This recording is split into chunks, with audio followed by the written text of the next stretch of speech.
Hello friends, मैं प्रियंका आर्या आप सबका आपके अपने चैनल लेट्स स्टार्ट स्टडी में बहुत बहुत स्वागत करती हूँ। आज मैं आप सबके लिए सुपर टेट एग्जाम के लिए बाल मनोविज्ञान की क्लास लेके आऊँ। जैसे कि आप सबको पता है कि जब हमने सुपर टेट एग्जाम का सिलेबस डिस्कस किया था तो मैंने आपको बताया था कि आपके सब सुपर टेट एग्जाम के लिए कौन सिलेबस में कौन कौन से टॉपिक हैं, कौन से इंपॉर्टेंट टॉपिक हैं, कौन से नहीं इम्पॉर्टेंट है, उन सब के बारे में डिस्कस किया था। क्योंकि जैसे कि मैंने बहुत सारे बच्चों को देखा है कि जैसे किसी भी एग्ज़ाम की तैयारी करते हैं तो क्या करते हैं, उस एग्ज़ाम का सब्जेक्ट तो पता कर लेते हैं कि हाँ इसमें ये आना है। जैसे आप मान लीजिए अपने सुपर टेट एग्ज़ाम की तैयारी करते हैं, बहुत सारे बच्चे क्या करते हैं, सुपर टेट एग्ज़ाम का सिलेबस पता है उन्हें कि हिंदी आ रही, इंग्लिश आ रही, बाल मनोविज्ञान, शिक्षण कौशल, इतिहास, भूगोल, संविधान, राज्य व्यवस्था, कंप्यूटर, गणित, ये सारे सब्जेक्ट हैं। लेकिन इसके अंदर वो सिलेबस नहीं देखते कि इन सारे के अंदर भी हमें कौन कौन से टॉपिक पढ़ने हैं, कौन से टॉपिक नहीं पढ़ने। इसीलिए मैंने आपसे सुपर टेट एग्जाम का सिलेबस डिस्कस किया था कि आपको कौन से टॉपिक पढ़ने हैं, कौन से टॉपिक नहीं पढ़ने हैं। अगर आपने अभी तक सुपर टेट एग्जाम का सिलेबस या सुपर टेट एग्जाम की अन्य क्लासेस जो हमारे चैनल पे चल रही, जैसे पॉलिटी की क्लासेस, हिस्ट्री की क्लासेस, साइंस की क्लासेस, अगर आपने अभी तक नहीं देखी तो हमारे चैनल के प्लेलिस्ट में जाइए, वहाँ से जाके वो क्लासेस देख लीजिए और हमारे चैनल को सब्सक्राइब कर लीजिए। जिससे क्या होगा, हमारे चैनल पे आने वाली सारी वीडियो के आपको रेगुलर वे पे नोटिफिकेशन मिलता रहेगा, जिससे आपकी कोई भी क्लास मिस नहीं होगी और अपने एग्जाम के प्रिपरेशन बहुत अच्छे तरीके से कर सकते हैं।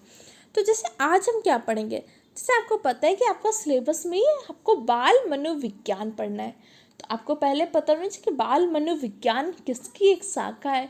तो बाल मनोविज्ञान जिसका आपको अध्ययन करना है, ये क्या मनोविज्ञान की एक शाखा है। तो हम पहले पढ़ेंगे मनोविज्ञान क्या है, जैसे वर्तमान में मनोविज्ञान का क्या स्वरूप है। वर्तमान में हम मनोविज्ञान को जैसे व्यवहार का विज्ञान मानते हैं, तो प्रारंभ में मनोविज्ञान के क्या स्वरूप था, कैसे मनोविज्ञान के विकास क्रम का निर्धारण हुआ, कैसे कैसे इसका विकास हुआ, कौन मनोविज्ञान के जनक हैं, मनोविज्ञान की उत्पत्ति किस विषय से हुई है। इन्हीं सारे प्रश्नों के उत्तर आज की वीडियो में जानेंगे। तो इस वीडियो को पूरा एंड तक देखिएगा ताकि इस टॉपिक से सारे डाउट्स आपके आसानी से क्लियर हो जाए। तो जैसे आपको पता है मनोविज्ञान, सबसे पहले तो आपसे पूछ सकते हैं ना कि मनोविज्ञान की कुल कितनी शाखाएं होती हैं। जैसे आपको पता है कि बाल मनोविज्ञान जो कि मनोविज्ञान की एक शाखा है, तो मनोविज्ञान की कुल 14 शाखाएं होती हैं। कितनी होती हैं? कुल 14 शाखाएं। और मनोविज्ञान की उत्पत्ति किस विषय से हुई है? तो मनोविज्ञान की उत्पत्ति आपके दर्शन शास्त्र से हुई है। किससे हुई है? दर्शन शास्त्र से।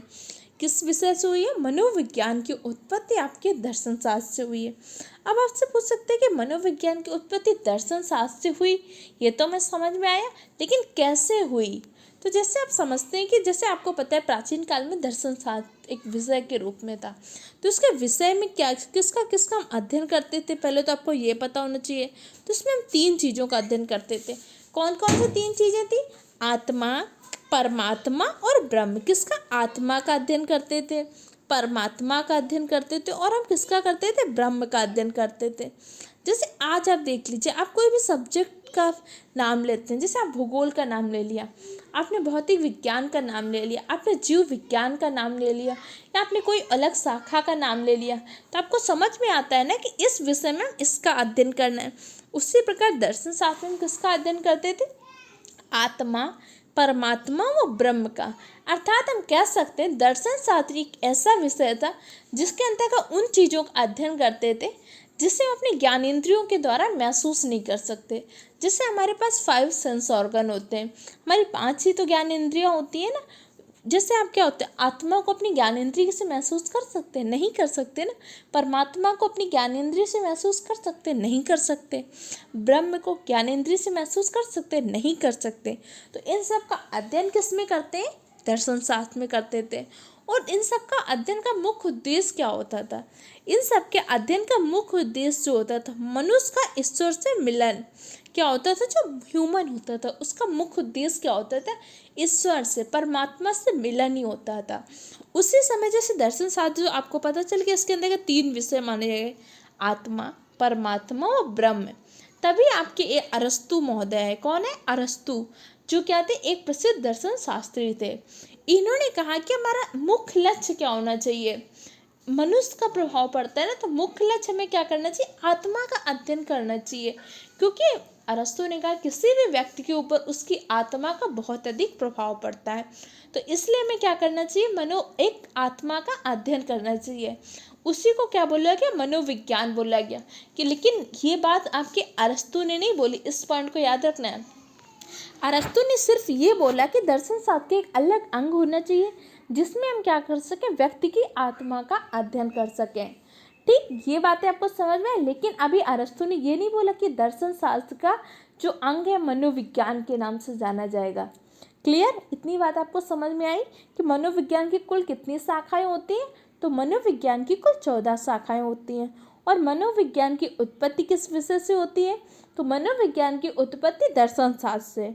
और मनोविज्ञान को आत्मा का विज्ञान किसने बोला, अरस्तु ने बोला।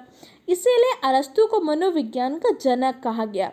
क्या बोला गया, अरस्तु को मनोविज्ञान का जनक और इसको दर्शन शास्त्र को मनोविज्ञान की जननी बोला गया। आपको ये दोनों पॉइंट तो समझ में आए। लेकिन ये किसने बोला, अगर आपसे पूछे तो किसने बोला था, केलर ने। किसने बोला था, केलर ने। केलर ने क्या बोला था, मनोविज्ञान की जो जननी बोला दर्शन शास्त्र को बोला। और मनोविज्ञान का जनक किसको बोला था, केलर ने। मनोविज्ञान का आपको जनक बोला था अरस्तु को। क्लियर, आपको ये बात तो समझ में आ गई। अब इसके बाद हम पढ़ते हैं कि जैसे आपके मनोविज्ञान शब्द का प्रयोग किसने किया। जैसे आपको पता है कि मनोविज्ञान शब्द का प्रयोग अभी अरस्तु ने नहीं किया था, तो 1590 में रुडोल्फ गाइकल ने, कौन से, रुडोल्फ गाइकल ने अपनी पुस्तक साइकोलॉजिया में मनोविज्ञान शब्द का प्रयोग किया था। किसने किया था, तो मनोविज्ञान शब्द का सर्वप्रथम प्रयोग किसने किया, रुडोल्फ गाइकल ने। अपनी किस पुस्तक में किया, तो साइकोलॉजिया में किया। ठीक, अब इसके बाद मनोविज्ञान का वर्गीकरण किया था आपके गैरेट ने। किसने किया था, मनोविज्ञान का गैरेट ने किया था। जैसे मनोविज्ञान, ये अंग्रेजी भाषा में से आप क्या बोलते हो, साइकोलॉजी बोलते हो। साइकोलॉजी तो बोलते हैं आप मनोविज्ञान को। तो इन्होंने क्या किया था, मनोविज्ञान का वर्गीकरण किया था। उन्होंने कहा ये 2 शब्दों से मिलकर बना है। किससे, साइको प्लस लोगस से। क्या बोला था, मनोविज्ञान आपके 2 शब्दों से मिलकर बना है, साइको प्लस लोगस। साइको का तात्पर्य क्या होता है, आत्मा। क्या बोला था, आत्मा। और आपको पता है लोगस का तात्पर्य क्या होता है, टू स्टडी, उसका अध्ययन करना। क्या होता है, अध्ययन करना। तो उन्होंने कहा कि मनोविज्ञान का तात्पर्य है आत्मा का अध्ययन करना। अब क्या हुआ, मनोविज्ञान शब्द भी दे दिया गया और मनोविज्ञान का वर्गीकरण भी कर दिया गया कि मनोविज्ञान का जो साइकोलॉजी है 2 शब्दों से मिलकर बना है। कौन कौन से, साइको प्लस लोगस। साइको का तात्पर्य क्या होता है, आत्मा, और लोगस का तात्पर्य क्या होता है, अध्ययन करना। इस तरह से मनोविज्ञान के अंतर्गत हमने क्या किया, आत्मा का अध्ययन किया। ये वर्गीकरण किसने किया, गैरेट ने किया था। लेकिन पूछेगा मनोविज्ञान को आत्मा का विज्ञान किसने बोला था, तो किसने कहा था, अरस्तु ने बोला था। क्योंकि अरस्तु ने ही तो कहा था ना कि दर्शन शास्त्र के अंतर्गत हमें आत्मा का अध्ययन करना चाहिए, एक अंग के रूप में उसको स्वीकारा था। ठीक, अब इस तरह जैसे आपके मनोविज्ञान के विकास क्रम कैसे हुआ। पहले आपके मनोविज्ञान को आत्मा का विज्ञान कहा गया। ठीक, एक समय आता है कि आत्मा के विज्ञान की बात को अस्वीकार कर दिया जाता है, क्योंकि बोला जाता है कि मनोविज्ञान में आत्मा का अध्ययन तो कर रहे हैं, लेकिन आपको पता है विज्ञान क्या होती है। जैसे इसके साथ में एक वर्ड जुड़ा है, विज्ञान। तो विज्ञान होती क्या है, किसी भी चीज़ का क्रमबद्ध सुव्यवस्थित ज्ञान ही तो आपका विज्ञान होता है। और विज्ञान में किसकी महत्ता होती है, प्रयोगों की। आप किसी भी चीज़ का प्रायोगिक रूप से करते हैं तभी तो विज्ञान के अंतर्गत उसको आप प्रयोग करके दिखा देते हैं ना। जैसे कोई भी थ्योरी होती है, आर्किमिडीज का सिद्धांत ले लीजिए, न्यूटन का नियम ले लिए, या बहुत सारी चीज़ें, कुछ भी आप उसको प्रूव करके दिखा सकते हैं ना, तभी तो उसको विज्ञान बोला गया। तो इसी तरह से आपका क्या हुआ, आत्मा के विज्ञान की बात को अस्वीकार कर दिया गया। अस्वीकार क्यों किया गया, क्योंकि कहा गया आत्मा कोई आपकी मूर्त चीज़ तो है नहीं। मूर्त का तात्पर्य क्या होता है, साकार, जिस वस्तु को आप देख सकें, जिसे महसूस कर सकें, जिसे आप छू सकें। हमने तो कभी आत्मा को देखा नहीं है, हम तो आत्मा को छू भी नहीं सकते, हम तो आत्मा को महसूस भी नहीं कर पाते ना कि हाँ इसको मैंने छू लिया। एक ऐसे इमोशन की तरह हम कहते हैं ना कि हाँ आत्मा होती, ऐसा होता है। हमने आज तक कभी उसको छुआ तो नहीं है, हम ये तो नहीं बता सकते आत्मा ठंडी होती है कि गर्म होती है, आत्मा किस आकार में होती है, क्योंकि आत्मा कैसे एक अमूर्त है। ठीक, तो इसलिए मनोविज्ञान को आत्मा के विज्ञान के रूप में अस्वीकार कर दिया गया, क्योंकि कहा गया इसका हम अध्ययन ही नहीं कर सकते। जिस चीज़ को हम ना देख सकते, ना छू सकते हैं, ना उसके बारे में बता सकते, तो हम उसका अध्ययन कैसे करेंगे। इसलिए मनोविज्ञान को आत्मा के विज्ञान के रूप में अस्वीकार कर दिया गया। इसके बाद मनोविज्ञान को कहा गया मन या मस्तिष्क का विज्ञान। अब कुछ टाइम तक तो इस बात को माना गया कि मनोविज्ञान मन या मस्तिष्क का विज्ञान है, क्योंकि कोई भी व्यक्ति जो काम करता है हम कैसे करते हैं, अपने मन या मस्तिष्क के द्वारा। लेकिन एक टाइम के बाद इसको भी अस्वीकार कर दिया गया। इसको अस्वीकार करने की वही वजह थी कि हम मन या मस्तिष्क का भी अध्ययन नहीं कर पा रहे थे। मन या मस्तिष्क कैसा सोच रहा है ऐसा तो हम अध्ययन नहीं करके बता पा रहे थे ना। जो हम क्रियाएं करते हैं उस अकॉर्डिंग तो अपने जाहिर कर देते हैं, लेकिन हम सबके मन में बहुत सारी ऐसी क्रियाएं होती हैं, जैसे हमारा अचेतन मन होता है। आप सबने पढ़ा होगा अपने BTC DLED BEd में जो किया होगा, आपने पढ़ा होगा चेतन मन होता है, अचेतन मन होता है, अर्धचेतन मन होता है। तो हमारे अचेतन मन का ऐसा बहुत बड़ा सा भाग था जिसका हम अध्ययन नहीं कर सकते थे, तो इसलिए मन या मस्तिष्क के विज्ञान को भी अस्वीकार कर दिया गया। उसके बाद आया आपका चेतना का विज्ञान। चेतना होती क्या है, पहले तो हमें ये पता होना चाहिए। तो मस्तिष्क का जो आंतरिक रूप होता है वही तो हमारी चेतना होती है ना।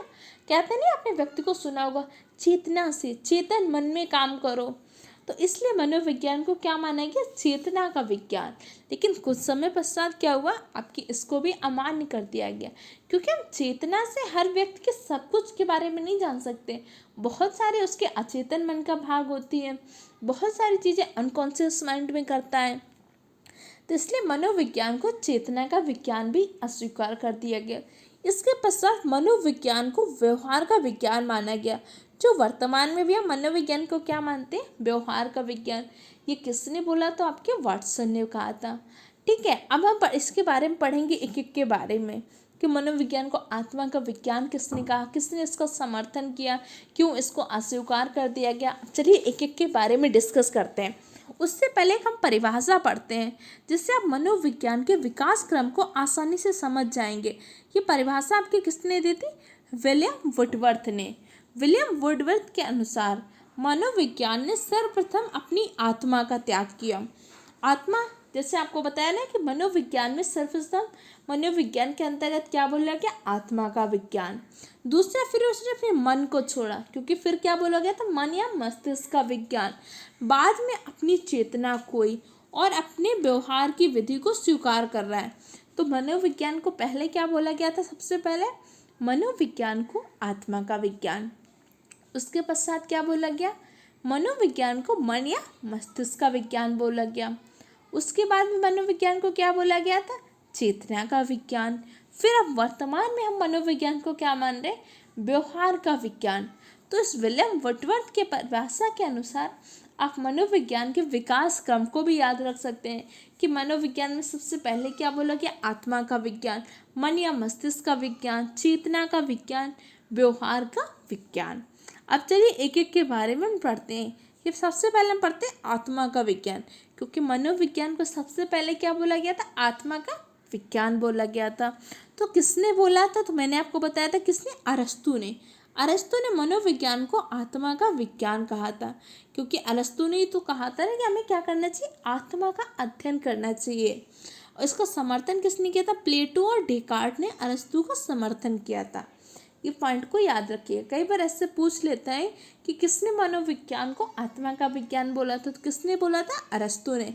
इसीलिए जो इम्पोर्टेंट चीज़ें मैं उसे हाईलाइट कर देती हूँ, ठीक है। अब लेकिन 16वीं शताब्दी में आते आते मनोविज्ञान को आत्मा के विज्ञान के रूप में अस्वीकार कर दिया गया। अस्वीकार क्यों कर दिया गया, क्योंकि मैंने आपको बताया कि मनोविज्ञान में कहा गया कि जैसे आत्मा होती है, आत्मा तो आपकी एक अमूर्त चीज़ है, ठीक है। उसका तो हम ना ही प्रयोग कर सकते हैं, ना ही उसको महसूस कर सकते हैं। जिस चीज़ को हम ना देख सकते हैं, ना छू सकते हैं, जिसको हमने कभी देखा नहीं, उसके बारे में प्रयोग कैसे करेंगे, उसके बारे में अध्ययन कैसे करें। इसलिए क्या हुआ, मनोविज्ञान को आत्मा का विज्ञान मानने के लिए अस्वीकार कर दिया गया। अब जब आत्मा का विज्ञान के रूप में अस्वीकार कर दिया गया तो किसी दूसरे के रूप में बोला क्या होगा ना कि मनोविज्ञान क्या है। तो मनोविज्ञान क्या है? मन या मस्तिष्क का विज्ञान है। मन या मस्तिष्क का विज्ञान किसने बोला मनोविज्ञान को?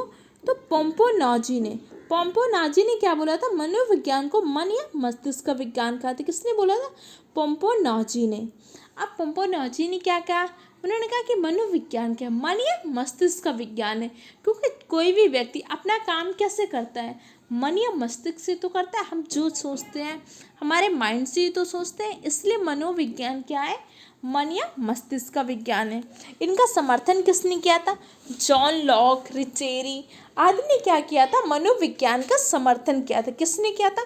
जैसे जॉन लॉक थे, रिचेरी थे आदि ने क्या किया था? मनोविज्ञान का समर्थन किया था।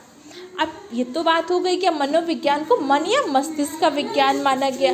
लेकिन इसके बाद क्या हुआ? 17वीं शताब्दी आती है। अब 17वीं शताब्दी में क्या होता है? मनोविज्ञान को मन या मस्तिष्क का विज्ञान भी नहीं माना जाता। मन या मस्तिष्क के विज्ञान के रूप में भी अस्वीकार कर दिया जाता है। अब ये क्यों अस्वीकार करते हैं? क्योंकि कहा गया जैसे हमारा व्यक्ति का मन होता है, जैसे हम सब अपने बारे में सोचते हैं, ठीक है। अब जैसे आपसे अभी पूछा जाए कि आपके सुपर टेट एग्जाम की प्रिपरेशन कैसी चल रही है, तो क्या होगा? हमारे माइंड में दो क्वेश्चन होंगे। हमसे पूछा गया कि हमारे सुपर टेट एग्जाम की प्रिपरेशन कैसी चल रही है, तो दो चीज़ें आएंगी ना क्वेश्चन माइंड में। या तो हमारी बहुत अच्छी चल रही होगी तो हम बोलना कि यस हमारी बहुत अच्छी है ये। या तो कई बार क्या होता है हमारी प्रिपरेशन तो बहुत अच्छी नहीं होती, फिर भी हमें बोलना पड़ता है ना कि हाँ हमारी तो बहुत अच्छी चल रही। तो ये बात तो सिर्फ हम ही जानते हैं ना कि हमारी एग्जाम की प्रिपरेशन कैसे चल रही। ये हमारे मन की बात है, दूसरा तो नहीं समझ पाया। दूसरा तो बाद में समझ पाएगा ना, जब वो प्रयोग करेगा, आपसे क्वेश्चन पूछेगा, कुछ और चीज़ें करेगा। लेकिन उस टाइम पे तुरंत उसे लगा कि नहीं आपकी तैयारी अच्छी चल रही, तो ये क्या हुआ? हमारे मन की बात थी। सॉरी, इसको हम कैसे बता सकते हैं? आत्मदर्शन के द्वारा बता सकते हैं। जैसे मैंने आपसे क्वेश्चन किया कि आपके सुपर टेट एग्जाम की प्रिपरेशन कैसे चल रही, तो आपने तुरंत अपना आत्मदर्शन किया कि सच में मेरी प्रिपरेशन अच्छी चल रही है या नहीं चल रही है। तुरंत दूसरा व्यक्ति तो आपके मन या मस्तिष्क का अध्ययन करके नहीं बता सकता ना। कई बार हम बहुत सारी चीज़ें कुछ और सोच रहे होते हैं, बहुत सारे विचार जो हमारे मन में ही दबे रहते हैं उसको हम दूसरे के सामने प्रकट नहीं करते, तो ये हमारे अचेतन मन में होते हैं ना। तो इसलिए कहा गया 17वीं शताब्दी में इसको भी मन या मस्तिष्क के विज्ञान के रूप में अस्वीकार कर दिया गया। कहा कि बहुत सारी चीज़ें होती हैं जिसको हम सही से ना ही उसको समझ पा रहे हैं, ना ही उसका हम स्पष्ट कोई प्रयोग करके समझा पा रहे हैं। अब फिर क्या बोला गया? मनोविज्ञान को चेतना का विज्ञान बोला गया। अब मनोविज्ञान को चेतना का विज्ञान क्यों बोला गया? तो सबसे पहले मैं बताऊँ चेतना क्या होती है। जैसे मैंने अभी आपको बताया मस्तिष्क का आंतरिक रूप ही हमारी चेतना होती है। लेकिन मस्तिष्क में हमारी जो क्रियाएं चलती रहती हैं, उन क्रियाओं में जिस क्रिया का अपने कॉन्शियस माइंड से कर देते हैं वो तो हमारी चेतना है। लेकिन बहुत सारे काम कैसे हम करते हैं? अपने सब कॉन्शियस माइंड से भी करते हैं। तो कहा ये परिभाषा ये कहा किसने कि मनोविज्ञान चेतना का विज्ञान है? तो जर्मनी के थे विलियम वुंड। जर्मनी के विलियम वुंड ने मनोविज्ञान को चेतना का विज्ञान कहा। और इसका समर्थन किसने किया था? विलियम जेम्स ने, जेम्स सली ने। इन्होंने क्या किया था? मनोविज्ञान को चेतना का विज्ञान माना था। इसी बात का इन्होंने समर्थन किया था, क्योंकि महाना कहा जाता है मस्तिष्क का जो हमारा आंतरिक रूप होता है वही तो हमारी चेतना होती है ना। जैसे कई बार हम लोगों को कहते सुनते होंगे, आप सब ने भी सुना होगा कि अपनी चेतना के अनुसार काम करो, चेतना से अच्छे काम करो। लेकिन मस्तिष्क में हमारी क्या चेतना होती है? और भी चीज़ें होती हैं, हमारी भावनाएं होती हैं, हमारी अनुभूति होती है, हमारी संवेदना होती है। उन सब के आधार पर हमारी चेतना निर्धारित होती है। कई बार क्या होता है एक ही कंडीशन होती है, जैसे आगे आप पढ़ेंगे संवेग होते हैं, अलग अलग होते हैं। मैक्डुगल ने भी बताई 14 मूल प्रवृत्तियाँ होती हैं, कुछ आपके रक्षा संवेग होते हैं, कुछ मूल संवेग होते हैं। तो उस तरह से क्या होता है कई बार कुछ सिचुएशन में हम कैसे काम कर देते हैं जो हमारी चेतना के अनुसार तो सही है, लेकिन किसी दूसरे व्यक्ति के अनुसार क्या वो काम गलत है। तो इसलिए क्या हुआ, मनोविज्ञान में चेतना का भी हम बहुत अच्छे तरीके से अध्ययन नहीं कर पा रहे थे। लेकिन फिर भी विलियम वुंड ने क्या किया था, जर्मनी के लिप्जिग विश्वविद्यालय में मनोविज्ञान की प्रथम प्रयोगशाला की स्थापना की थी। तो इसमें ये पॉइंट आपके लिए बहुत इंपॉर्टेंट है। आपसे पूछ सकते हैं ना कि मनोविज्ञान की प्रथम प्रयोगशाला की स्थापना किसने की थी? तो किसने की थी? विलियम वुंट ने। विलियम वुंट ने कहाँ पे किया था? तो जर्मनी के लिप्जिंग विश्वविद्यालय में किया था। अब जर्मनी के लिप्जिंग विश्वविद्यालय को अगर पूछेगा वर्तमान नाम क्या है, तो जर्मनी का जो लिप्जिंग विश्वविद्यालय है उसको वर्तमान में कार्ल मार्क्स विश्वविद्यालय के नाम से जानते हैं। किस नाम से जानते हैं? कार्ल मार्क्स विश्वविद्यालय के नाम से। इसी के लिए विलियम वुड ने एक विधि का गठन किया था। कौन सी? अंतर्दृष्टि विधि का गठन, जिसे मैंने भी आपको बताया आत्मदर्शन विधि। तो इन्होंने कहा कि चेतना के अनुसार काम करना चाहिए, अपना आत्मदर्शन करना चाहिए। चेतना वही करती है, आत्मदर्शन करती है। लेकिन क्या आपको लगता है हर कंडीशन में ऐसा होता है? नहीं होता ना। बहुत बार बहुत सारी चीज़ें कैसी होती हैं, जो हमारे आसपास के सर्कमटेंसेस होते हैं, हमारी परिस्थितियाँ होती हैं, उसके आधार पे होता है। जैसे मैंने अभी आपको एग्जाम्पल क्या दिया, सुपर टेट एग्जाम के प्रिपरेशन की। या जैसे कई बार क्या होता है, किसी एक ऐसी कंडीशन होती है जो हमें पसंद नहीं होती, कोई ऐसी चीज़ होती है जो हमें पसंद नहीं होती, फिर भी कई बार हमें बोलना पड़ता है नहीं नहीं अच्छा है, हमें अच्छा लग रहा है, हमें पसंद है। क्योंकि बाहर की परिस्थितियाँ ऐसी होती हैं कि हमें उस अकॉर्डिंग काम करना पड़ता है। तो इसलिए इस बात का क्या हुआ, मनोविज्ञान में कहा गया कि भाई चेतना का विज्ञान के रूप में भी उतना उचित नहीं है। क्योंकि बहुत बार तो हम चेतना के अनुसार सही काम करते हैं, लेकिन बहुत बार किसी भी व्यक्ति की चेतना का अध्ययन सही से नहीं हो पा रहा है। लेकिन इस पॉइंट में एक और चीज़ आपको याद रखनी है। क्या हुआ था? 1880 में विलियम वुंट ने मनोविज्ञान को स्वतंत्र विषय के रूप में मान्यता दिलाई। जैसे मैंने आपको बताया था कि अरस्तु ने जब मनोविज्ञान को आत्मा का विज्ञान बोला था, ठीक। अब जब इन्होंने आत्मा का विज्ञान बोला था, तो मनोविज्ञान उस टाइम पे एक स्वतंत्र विषय नहीं बना था, वो दर्शन शास्त्र का ही एक अंग माना जाता था। 1880 में मनोविज्ञान को स्वतंत्र विषय के रूप में विलियम वुंट ने मान्यता दिलाई। किसने मान्यता दिलाई थी? विलियम वुंट ने। इन्होंने मनोविज्ञान को एक स्वतंत्र विषय के रूप में मान्यता दिलाई। क्योंकि मनोविज्ञान की पहली प्रयोगशाला की स्थापना भी किसने की थी? विलियम वुंट ने की थी। और 19वीं सदी में क्या किया गया? मनोविज्ञान को चेतना के विज्ञान के रूप में भी अस्वीकार कर दिया गया। ये बात आप समझ गए क्यों अस्वीकार कर दिया गया था? अब मनोविज्ञान को क्या बोला गया? व्यवहार का विज्ञान, जो वर्तमान में भी माना जाता है कि मनोविज्ञान कैसा विज्ञान है? व्यवहार का विज्ञान। किसने बोला था मनोविज्ञान को व्यवहार का विज्ञान? आपके वाटसन ने बोला था। किसने? वाटसन ने। अब मनोविज्ञान को व्यवहार के विज्ञान के रूप में समर्थन किसने किसने दिया? स्किनर ने, पावलोव ने, सीएल हल हैं, आपके वुडवर्थ हैं, इसके साथ साथ मैकडूगल भी हैं। उन्होंने क्या किया था? मनोविज्ञान को व्यवहार के विज्ञान माना था। किसने? मैकडूगल ने। जैसे अभी मैंने आपको बताया, मैकडूगल ने क्या आपके कुछ संवेग बताए थे। तो मनोविज्ञान को व्यवहार का विज्ञान किसने बोला? आपके वाटसन ने।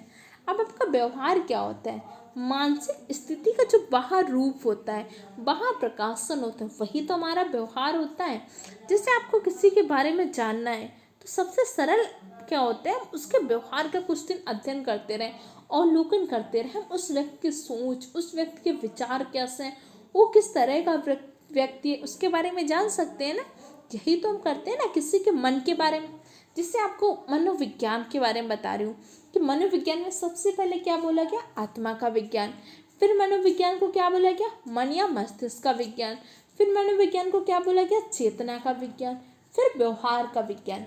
अब आप सोचिए, आपको कोई एक ऐसा व्यक्ति है जिसके बारे में अध्ययन करना है, आप उसको जानते नहीं हैं, आपको उसके बारे में कोई इन्फॉर्मेशन नहीं है, लेकिन आपको कहा गया है कि आपको क्या करना है? 10 दिन में इस बंदे के बारे में इंफॉर्मेशन देनी है कि किस तरह का व्यक्ति, कैसी सोच है, किस तरह का है।